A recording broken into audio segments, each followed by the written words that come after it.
শুভ সকাল বন্ধুরা। দেখো, আমি আজকে তোমাদেরকে পুরোটা রুটি বানানো দেখাবো, যে রুটিটা কীভাবে আমি এই চাটির মধ্যে ফুলিয়ে দেখাবো। এর আগের দিন আমি এই ছাঁকনিতে করে দেখিয়েছিলাম, তো আজকে আমি এই রুটিটা পুরোটাই এই চাটির মধ্যে করে দেখাবো। তো তোমরা দেখতে থাকো। এর সঙ্গে আমি তরকারি করব রুটি দিয়ে খাওয়ার জন্য, তো সেটাও তোমাদের সঙ্গে শেয়ার করব। তোমরা আমার সাথে থাকো, দেখতে থাকো।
দেখো, সুন্দর ফুলেছে রুটিটা। তো তোমরা এভাবে রুটি করবে, সুন্দর ফুলবে।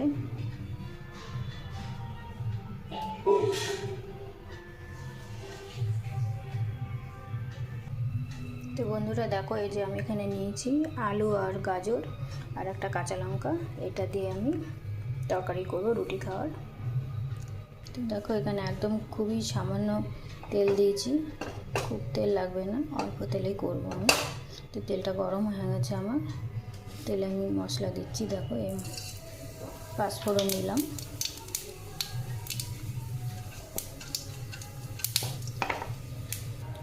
আর এই আধা চামচ আদা দেবো, এই আদাটা দিয়ে দেবো।